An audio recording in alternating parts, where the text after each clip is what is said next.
Hello and welcome to another session of Cinelink Talks online series at the 26th Sarajevo Film Festival. The series is done in cooperation with Documentary Campus, Screen International and the Croatian Audio-Visual Centre, and it is inspired by the famous Cinelink Talks held annually at Sarajevo's Hotel Europe during the Cinelink Industry Days. Much like with this year's online edition of the festival, we wanted to continue doing what we do with the talks, regardless of everything that is happening in the world, which is bringing together experts in the film industry from all over the world to tackle all these questions that are on our minds and share their insights to some of the key issues facing the world of cinema. Today's topic is the response of public film bodies to the pandemics and their future role in the Southeast European film industry. The global pandemic has generated a domino effect, with cinemas shut down, hundreds of projects frozen mid-production, cash flow being disrupted, and many production companies across Europe arriving at the brink of bankruptcy. Nowadays, with a glimmer of hope that the industry is reopening, how can we ensure that all the segments of the business chain are supported equally? Are funding bodies going to push more money towards development as demand for content will continue to grow? Or will the priority be to support those films that are trapped in production or post-production? What kind of support do the exhibition and festival sectors need most? What kind of practices have regional film bodies in the former Yugoslavia adopted? Does a response to global pandemics require more collaborative practice among funding institutions?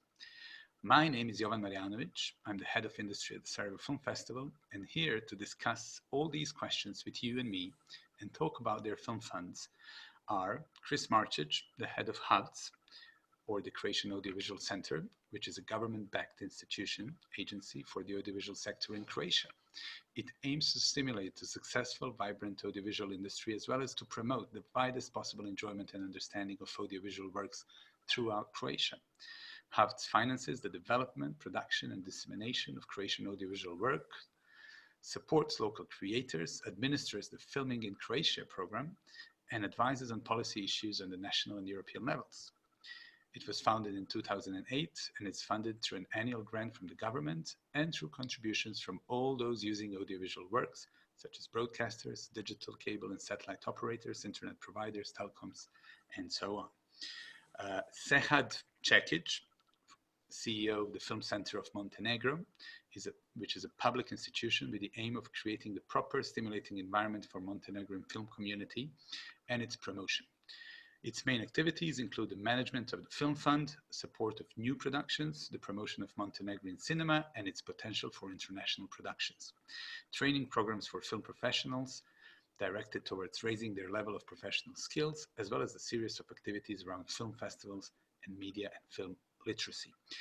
Also joining us in a minute, Gordan, Matić, CEO of Film Center Serbia, which is a government institution working under the auspices of the Ministry of Culture and Information of Republic of Serbia. The Film Center Serbia was founded in order to creatively stimulate and administrate financial support to Serbian film industry. Its goal is to direct and manage strategic development of Serbian film industry. So before Gordan joins, and before we start with questions, we also have some housekeeping to do for everyone following this live. So the session will last about 60 minutes altogether, and we will reserve the last 10 to 15 minutes to the questions from registered participants. You can all start posting your questions at your convenience in the Q&A tab question. In English, please.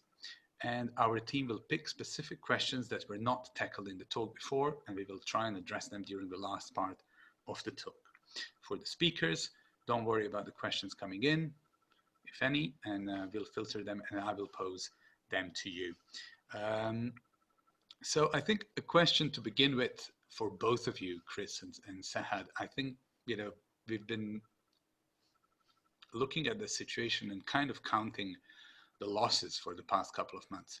How big are those losses from your perspective? Do you have exact data?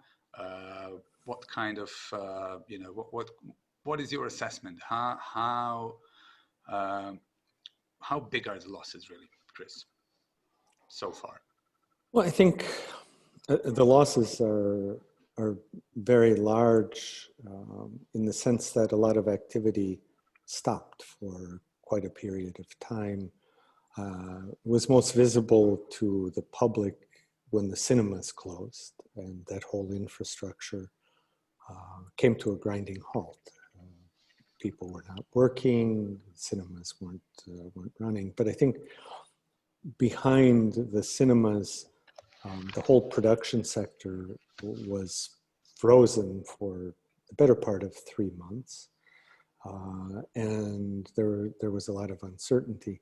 It's hard to say how many projects would have been shot during that period, but we're certainly functioning at a much diminished level, and that has knock-on effects throughout the chain. So you have production companies that aren't producing, freelance artists and laborers who are not working. So it was quite dramatic. We've tried to compensate in Croatia through various funds that we can talk about later, but the government intervened and helped, especially smaller enterprises, through the worst of the crisis with some funding. Freelance artists were given some support. So we were kept on life support for a period of time, which helped put us in a position to be able to start up again. And really in May, I'd say, with our activities, and we'll talk more about that later. But the delays are substantial, and they have knock-on effects. You delay production, you delay announcing competitions for projects, and that slows down the whole process. Outside investment wasn't coming in production through our filming program, and that is still going very slowly. So the effects have been substantial. We don't have a specific number to put out there. And in order to have a real number, you have to look at the longer term effects, and you also have to look at the mitigating measures that government put in place that have helped objectively. Sehad, how about Montenegro? It's like much of the same as we have in Croatia, but yeah, logically on a smaller scale, having in mind the size of Montenegro and the size of the cinematographic sector in Montenegro, but also there are no, let's say, accurate numbers, but the cinemas are having the most of the problems. Their losses are now, in the hundreds of thousands of euros, and also some of the shootings that should have happened during the May, June, or July, they are postponed. So some of the jobs are lost, and this is the situation that we have everywhere. So the basic problem was that we had this lockdown for March, April, May, and then we thought, everyone, I think, in the region, that we will have much more, let's say, regular situation after that lockdown. But the numbers are again started to increase, and that's the new problem that we have and that we face in the future. Because we don't know what is going to happen, and what will be situation between the measures and the audience habits and things like that. So yeah, much of the same that what Chris said is happening in Montenegro. So Chris, maybe tell us about the measures that were introduced. You mentioned some of the government measures, but were there any of them specific to the film sector, and how effective were they? Well, they were specific to the creative sector, and they were effective in providing subsistence compensation for freelance artists, for example. And I think those were helpful. I think for enterprises, the funds that were made available, that are being made available still for enterprises in difficulty whose turnover has dropped by a certain amount compared to the previous year, are also helpful. They keep the enterprises alive. How successful, I think, depends in large part on how long this crisis will continue. For the short term, we've survived. some of the enterprises, some of the production companies are producing. It's announced that our commercial cinemas will reopen in a week.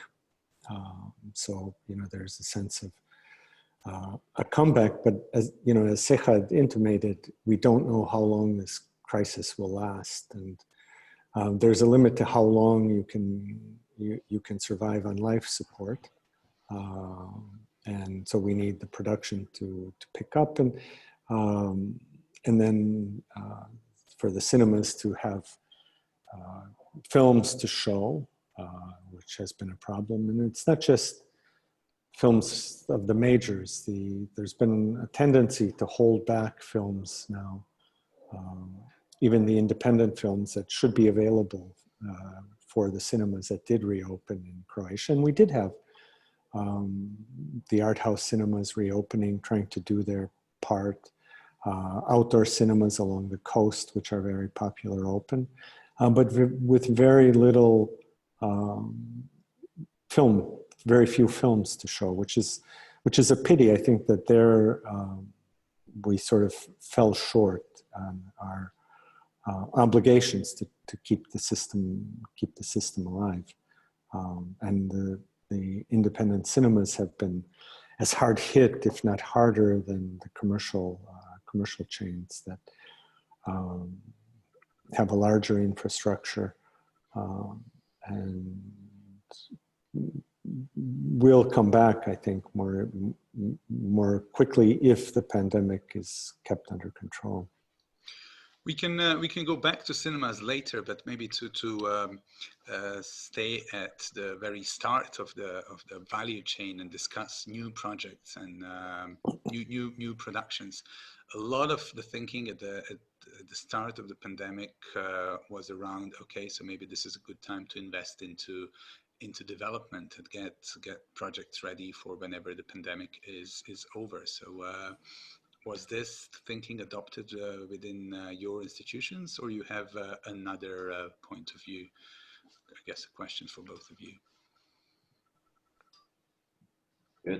I can just tell something on the previous question, because it is connected with the answer on this question. Yes, on the start of the lockdown, the government of Montenegro, Ministry of Culture, Film Center of Montenegro, they're all trying to find a way how to support the mostly freelancers and small enterprises. And there were a lot of, let's say, support schemes for that. You know, government invested in the small enterprises, you know, covering the minimal wage and taxes and everything like that. The Ministry of Culture opened the call for freelance filmmakers, among others. You know, it was open for all cultural workers. So that was the second kind of support that filmmakers in Montenegro got. And the third was, let's say, part of the Film Center of Montenegro job. And we opted for let's say, investment, let's say, with the bigger funds to the script development and project development. And there were two reasons for that. One is that for let's say, young institution as is Film Center of Montenegro, those kind of support scheme brought us a lot of results, and it increased the quality of the projects, and it put us some new spotlight on Montenegro. On the other hand, having in mind the context of lockdown, you know, people are sitting at their homes, you know, there was so many limits, you know, how they can work. We opted for opening the call for script development and project development because it was natural and logical thing, because people can do it during the lockdown. So yes, that was our, let's say, focus during this period of mostly of lockdown. It's March, April, and May mostly. Chris, what about Sehad? We opted, we had our first call just in the early summer months, and we conducted it more or less according to the way in which we handled previous calls. We had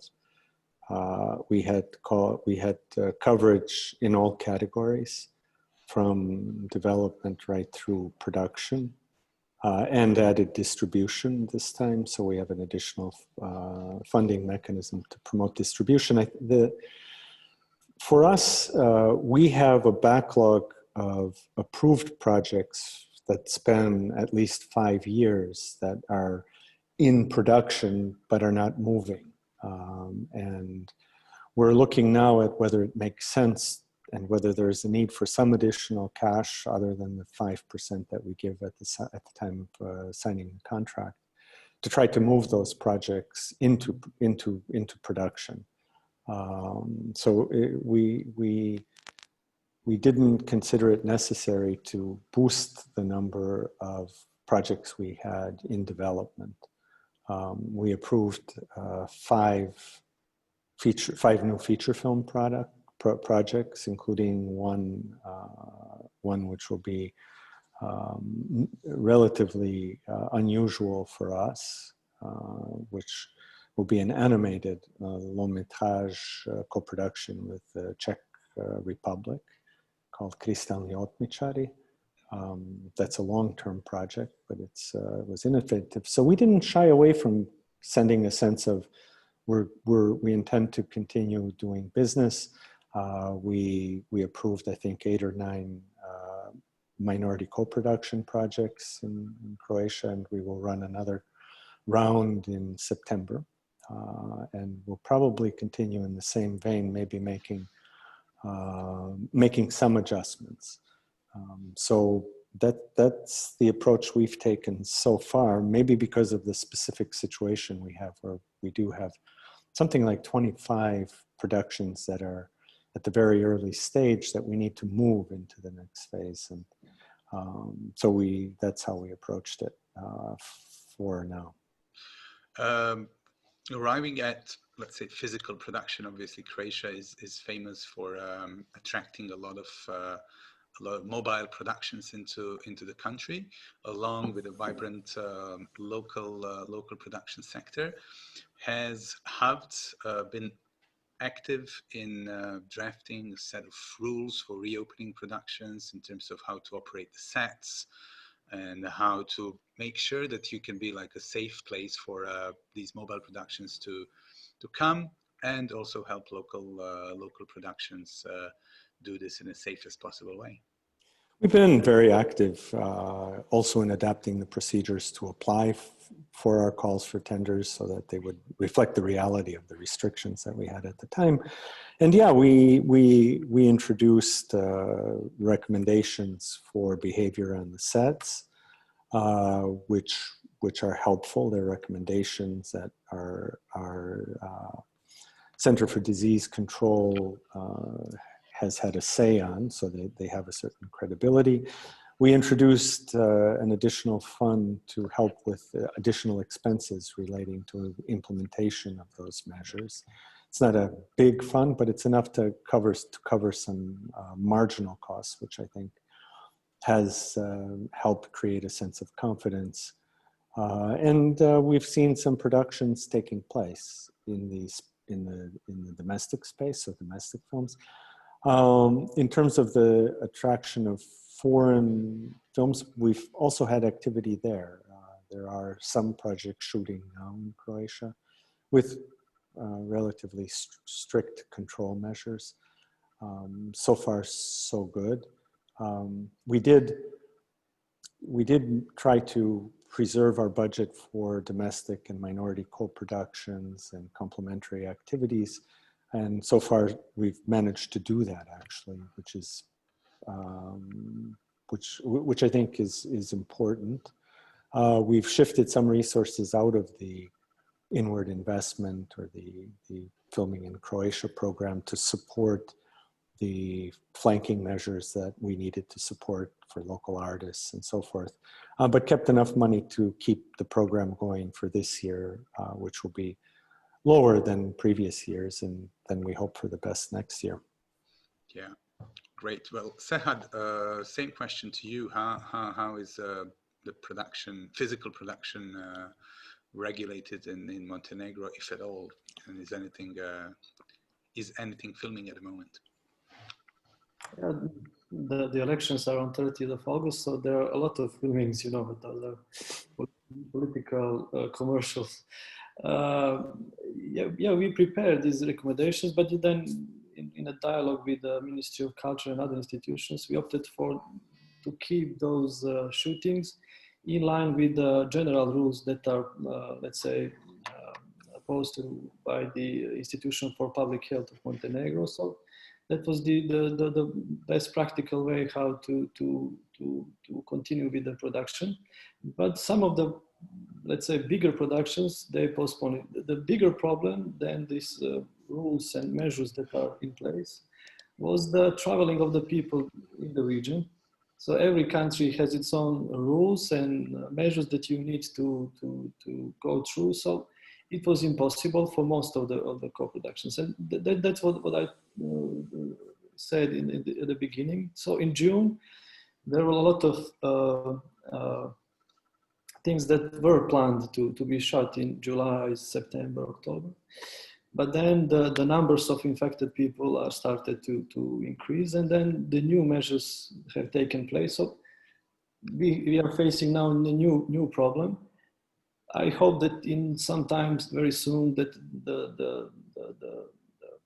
all those things that are put on the borders that you need to go through will be let's say decreased. You won't be you're not obliged to go through all of these measures. So I think it will open some of the things that are done in Montenegro. Because I need to tell that essentially in Montenegro, you cannot finish the production if you don't have people from the mostly region, you know, some technical staff, some actors, things like that. So that was the main issue that the producers from Montenegro faced during this period. Is this, in your opinion, I mean, both of you kind of echo each other in that sense. I mean, and the region is known for a lot of co-productions between the countries in the region itself, or by attracting foreign productions from across the globe. Both involve a lot of mobility of people, and which now is difficult. Do you think this will have long-term effects on the way that we structure our film productions? Are we going to shy away from regional co-productions or others, or maybe go more towards animation, as Chris was mentioning, an animated film that can be done easier under these restrictions? Is this a sign for, or do you already see smaller projects that might not necessarily need all of these so much traveling, let's say?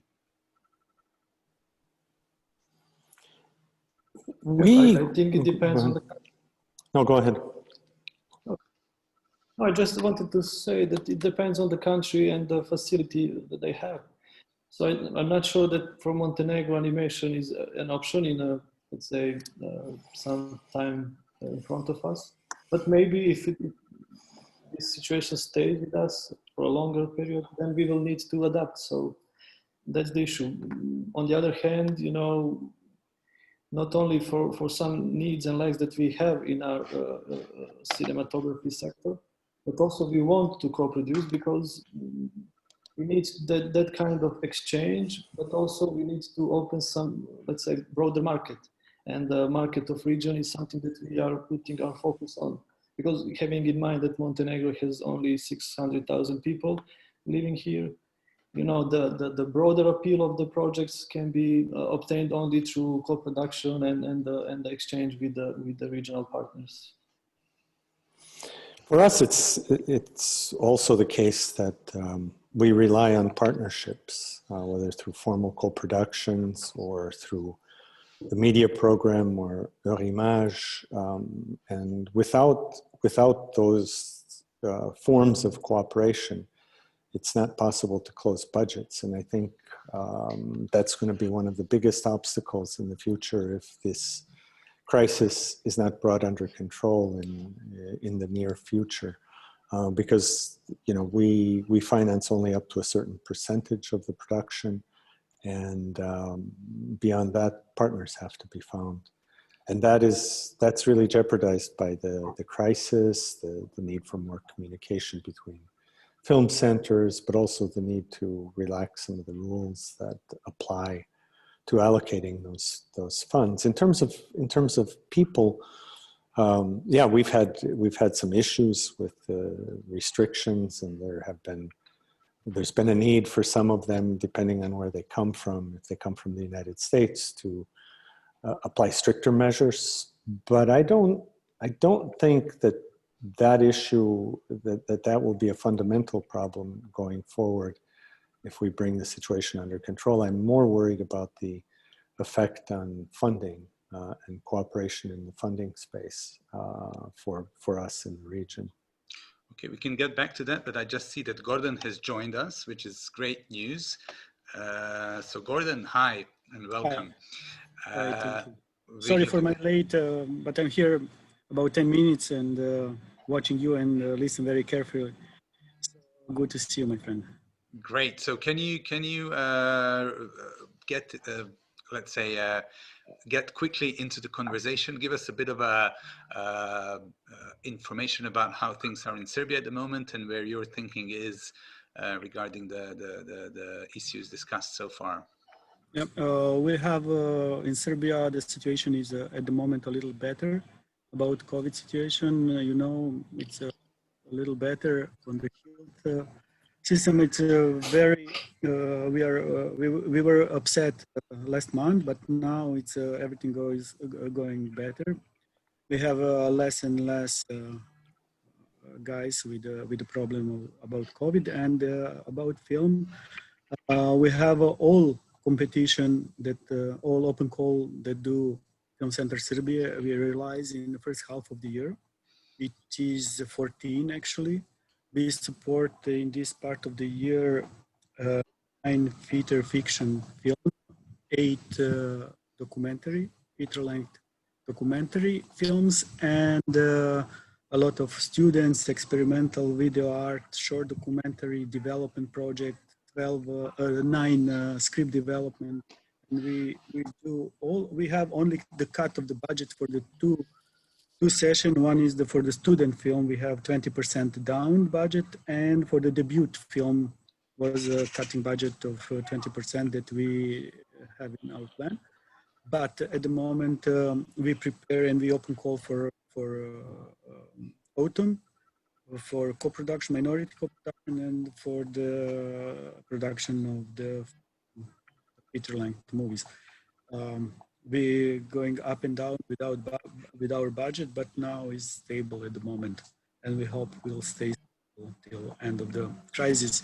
About the cinemas, we hope today we talk in some levels that we hope that cinema will open in beginning of September in Serbia, and we also hope that somewhere in September we'll restart actually some festivals that we're planning for May and for that is situation at the moment.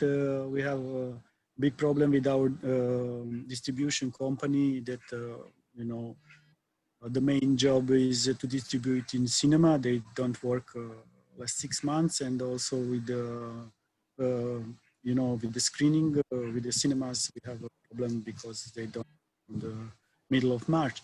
But we have at the moment 4 film in production, 4 fiction film in production, 2 documentary I know, and 5 TV series is at the moment in production all around Serbia. So we visit all of them. Every week, as a Film Center Serbia gives support to another project. We visit them and help them in all kind of challenges they have. Okay, can we then maybe discuss Chris, you mentioned it, the potential problem with funding as we go on with this, and with co-producing as we go on with this. So where do you think the solution is for this, and what is the main threat? Well, I think at the moment there's simply a disconnect in terms of the normal processes and channels of communication, and that is that's the main threat. I mean, I think that online there is communication. It's not, I don't think it's filled the vacuum. I think, you know, we've all been accustomed to a certain way of dealing with those needs through events in other countries, including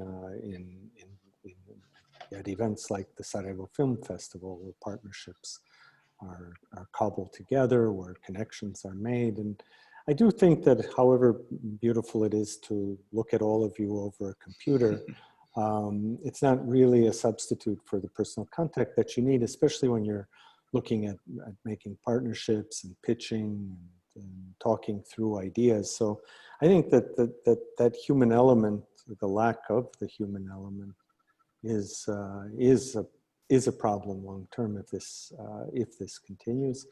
And I think also running through the programs that are usually available, whether it's your image or the media program, is also more challenging in the absence of the human dynamic.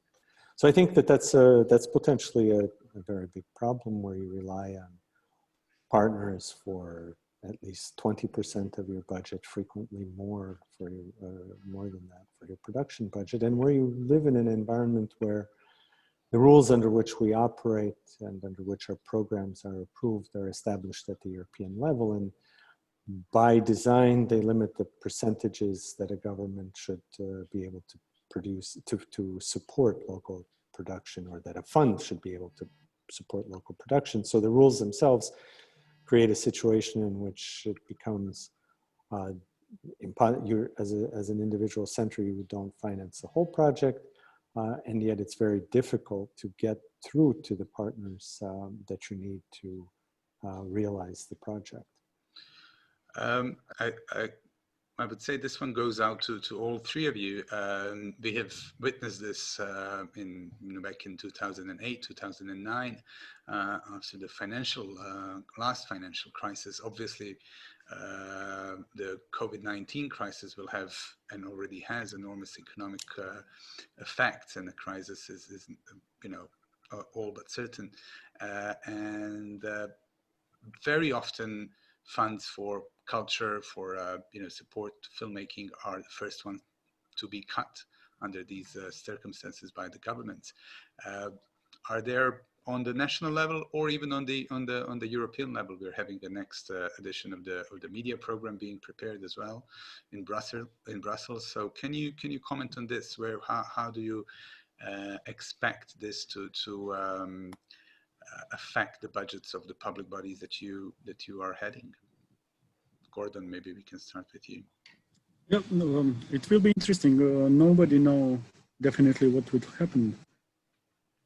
It's new circumstances, and it's not copy paste what to do and be on the right side and make the right decision. We all will discover what is the best. The budget will change, but everything, the prices will change, and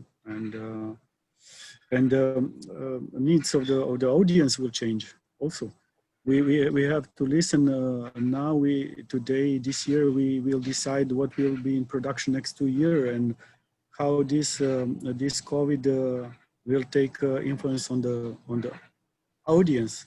Audience will change in 5 years when this film will come to them in 4 or 5 years. We have to decide many things, and it's no writing rules, and something you read or you see, and this is, we all wait what will happen. It's not rules and regulations that is what is right, what is wrong, but we will adapt. The all budget, all funds, and the filmmakers are adaptable, very adaptable. All artists are adaptable, and I am sure that sometimes it's not on the better, with the lack of the money, but we are adaptable, and we will do the best that we can in the circumstances that we are. Sehad? Yeah,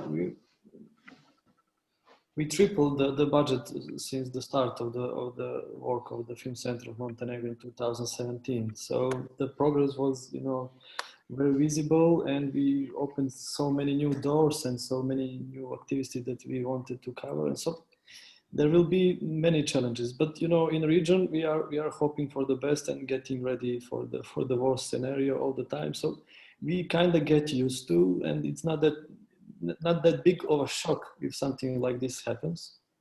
But you know, we will see. Like Gordan said, we will see October, November, when the final decisions on the budgets are made. Will be, you know, like something that we need maybe to adapt. We already got some modifications to the budget, you know, some decreases in some fields. Some of the fields that are decreased in our budgets are very logical, like travels and all the accommodations and things like that.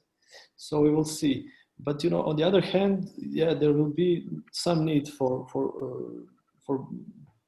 let's say to fit in the new landscape, audiovisual landscape of your own country, of region, of Europe as a whole.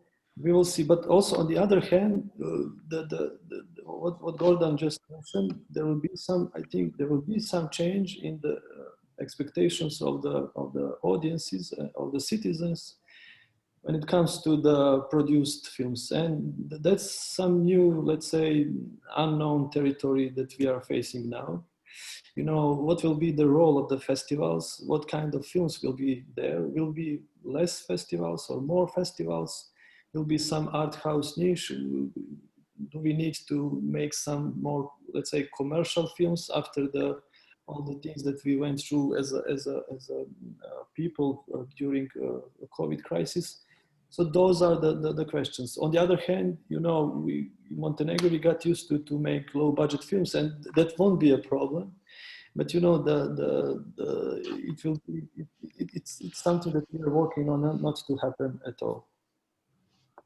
Thank you, Chris. Yeah, I think maybe to start from the macro level, at the EU level, a big package was announced for the next 5-year cycle with a lot of additional money. And that, I think, provides some greater overall optimism because there's cash flow expected. On the cultural side, there was disappointment that the resources allocated to culture didn't grow according to expectations.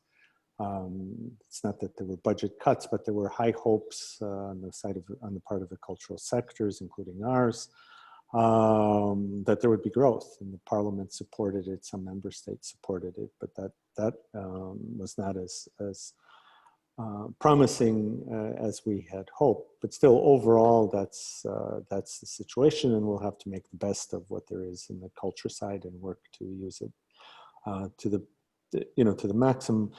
At the national level, we've, so buoyed by the EU level developments, that helps. Despite all expectations, the tourism sector has performed relatively well in Croatia this summer, exceeding all expectations from the spring.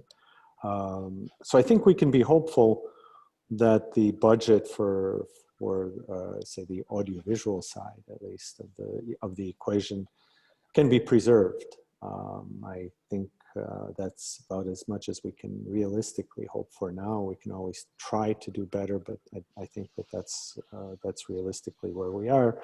I think that the longer term effects of this crisis on the channels of distribution is something that remains to be determined, but it's clear to me that there's a shift away from some of the traditional channels and towards streaming and online. And those channels are not as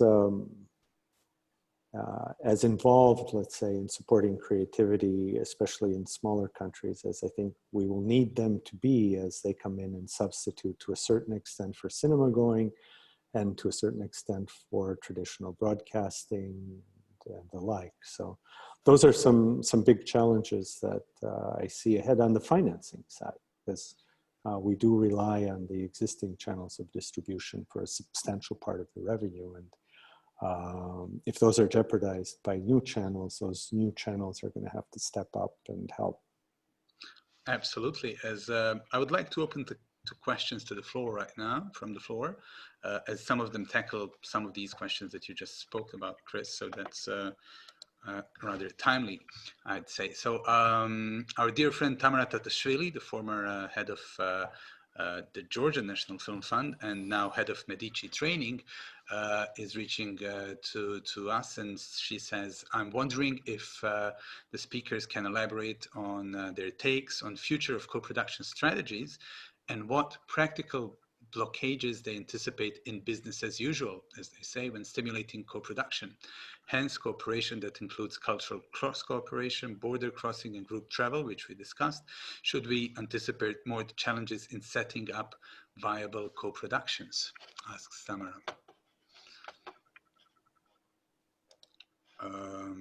Gordan, would you like to take this? Yeah, we are orientated for co-production. We have that competition for minority co-production, and we support 7 projects this spring, and we now open call for new, I don't know, 8 to 10 projects for the autumn that we will support. We have a more or less same budget as previous years for the co-production, and we are really, really open for the good project to come.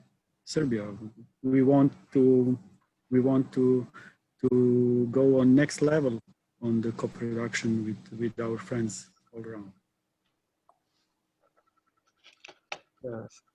I must say that we will preserve the co-production calls at any cost. And this is something that we started with, and it brought us a lot of results and a lot of good things, these minority co-productions calls. So yes, it will be, let's say, preserved.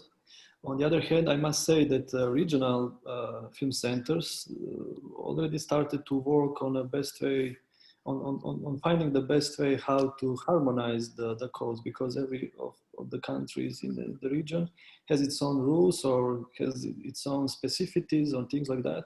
So we started to work on that. You know, the coronavirus and all that comes with it stopped in a way those initiatives.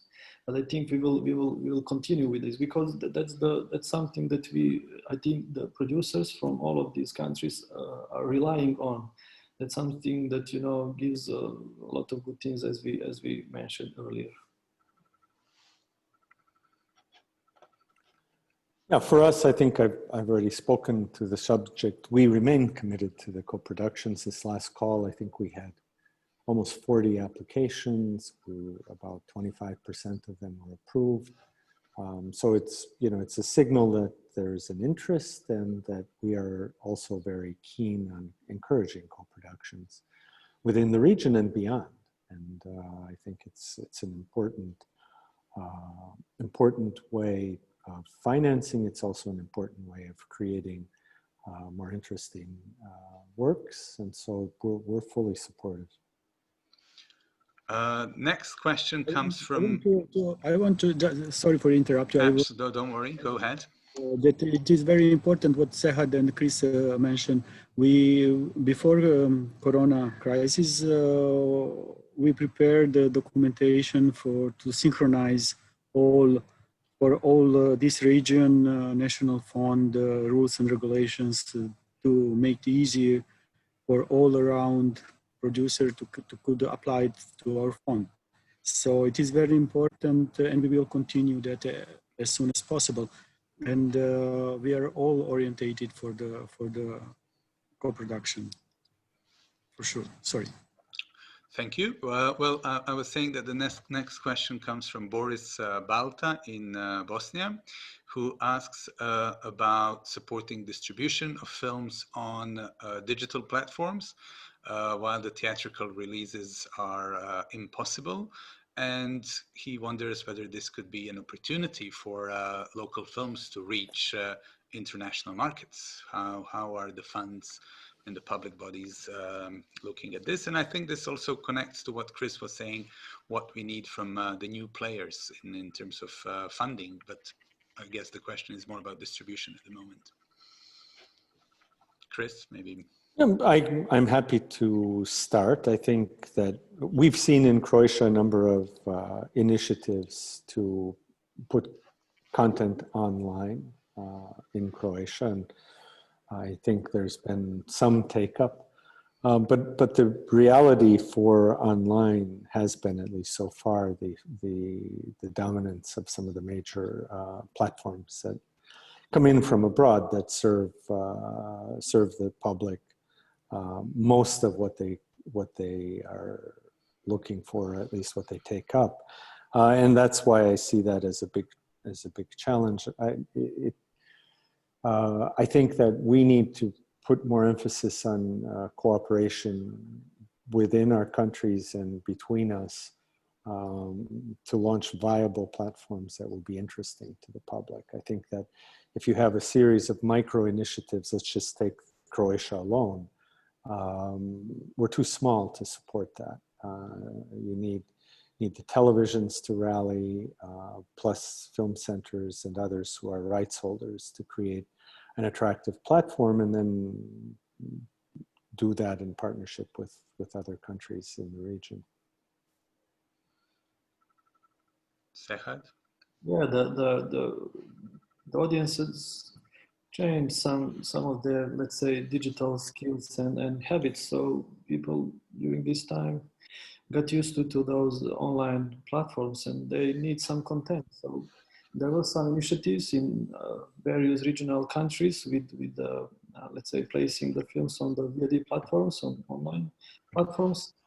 And yes, most recently the Sarajevo Film Festival started with your own online platform that, as much as I could see, brought a lot of big numbers to some of the content that you've shown there.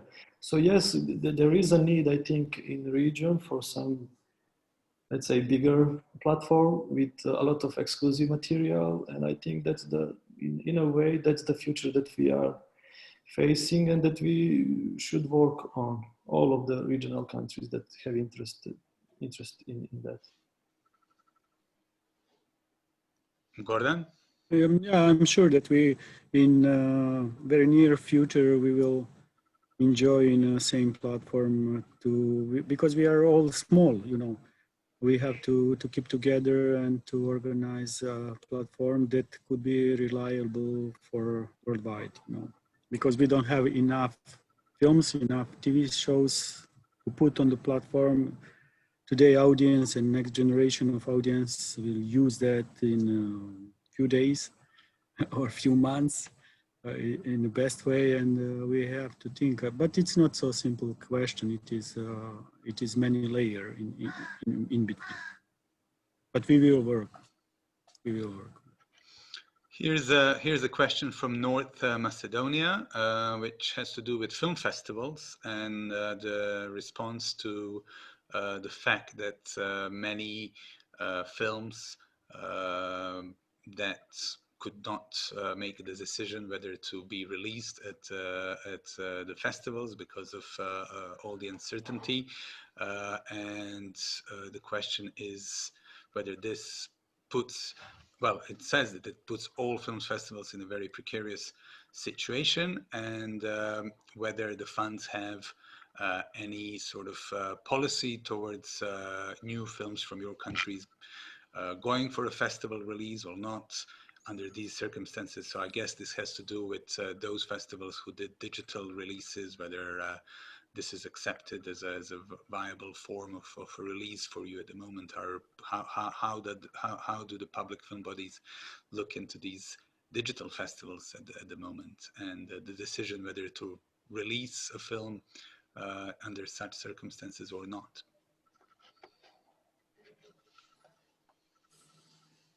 Chris? Yeah, sure.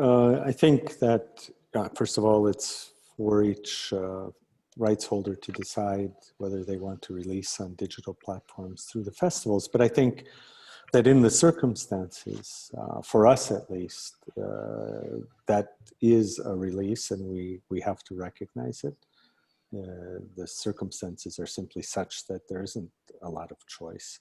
I think it's important that the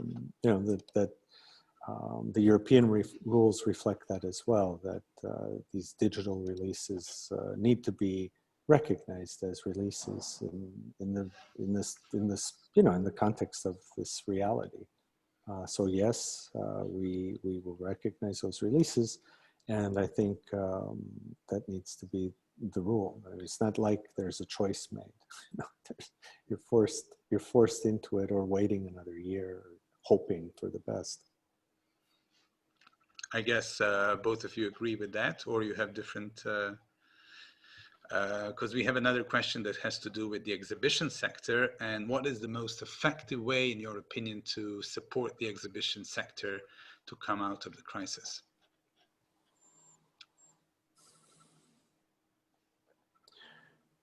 You know, the exhibitors themselves are going to have to convince their public that the measures that they have are ones that inspire confidence.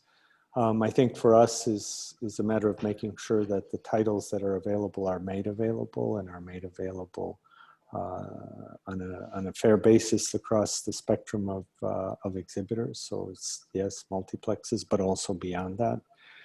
And you know, we have a campaign we're about to launch, which I hope will help bring people back to the cinemas, to instill a sense of positivism and optimism, and encourage the public really to come back. We have, I think, 6 spots that were created by a team here in Croatia, that will launch on television, on radio, and on online platforms that the cinemas have and that we have. But I think the cinemas have a big role to play themselves in this, to help themselves come back, offer content that's interesting, and you know, have some steady nerves. This is not the first crisis the cinema sector has faced, and it's lived through them in the past, and I think they'll make it. And we as centers and producers, distributors need to facilitate that comeback. Sehad?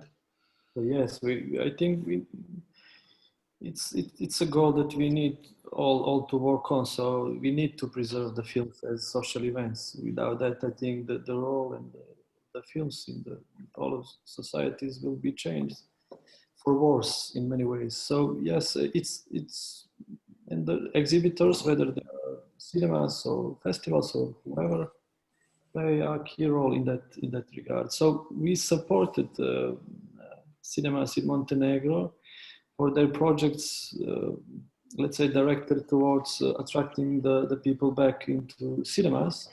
But also we supported projects, whether they were of cinemas or some other organizations that work with various target groups on, let's say, giving them online courses and promoting film culture and things like that. So for this period, just to give them some idea about cinemas, about this experience that they can have in cinemas. So, but everything depends on the situation, on this second or third wave. I'm not sure what wave is now, what number of the wave is now on. So we will see how many of the measures that are now in place will be left for a longer period of time. What number of seats, what percent of the number of the seats will be, you know, like usable in the cinema. So everything is so we need to preserve cinemas. We maybe for this period we can invest in their programs that can be done online, or that can be done as not the regular work, you know, screenings and things like that. And then be ready when we get into this finish of this crisis. Gordan, how about the exhibition sector in Serbia? We all hope that will be better. We have a special fund for the help for the exhibitors in Serbia. We have some, you know, for the some kind of competition before COVID, but so we prepare some budget special for the exhibitors. Film Center Serbia prepared just for them. And we also negotiate with our government to help them more and put them on the list of very, you know, of the industry that it is most have a most influence of COVID on them. So that is some of the measure. But also we prepare campaign for the back in the cinemas beginning of September. That depend, of course, on the major in the United States. Did they put the films on the in the United States in the middle of September or at least the end of the September? So, but we prepare campaign already in June. We hope in July we'll open all the cinemas, but now we postponed it for the I think next week we'll start our campaign on national TV, on radio, on network, social network. So we hope that the audience will back in some numbers by, you know, but most important is to everybody try to stay healed. That is most important, but we have to live and we have to work. Great. I think we're running out of time now, and I'd like to wrap up what we've heard today. I think regardless of all the uncertainty that the funding is facing at the moment, the funds remain committed to co-production. They remain committed to opening up and to each other and synchronizing the rules and cooperating and inviting more foreign productions into the countries. As far as the digital players go, there's a need for more cooperation and more funding from or more participation from those players in funding local content or regional content, if you like, which is another objective that has been clearly stated. We realize that our exhibition sectors are fragile at the moment and need all the support we can get, both as festivals and right holders when they have to make the decision whether to release their films in festivals. They need to be supported even to do that under these circumstances. And of course, bringing audience into the theaters and making films social events and festivals social events as they are remain on the top of the agenda, with all the flexibility and all the wish to adapt and see what kind of films the future audiences will like, which I think is a very good point for everyone to take away from this session, that the funds are thinking about what will the audience want to see in the upcoming period, and to try and support the content that will capture the audience's imaginations the most. So I'd like to thank you all very much for being with us today at the Cinelink talks, and I'd like to invite all of our viewers to see these talks both on Sarajevo Film Festival's on-demand platform on ondemand.sff.ba, as well as on Screen international channels. And I'd like to thank HAVC, Croatian Audio-Visual Centre, especially for its support for presenting this session. So thanks very much for all our speakers, and thanks to all the viewers. Thank you.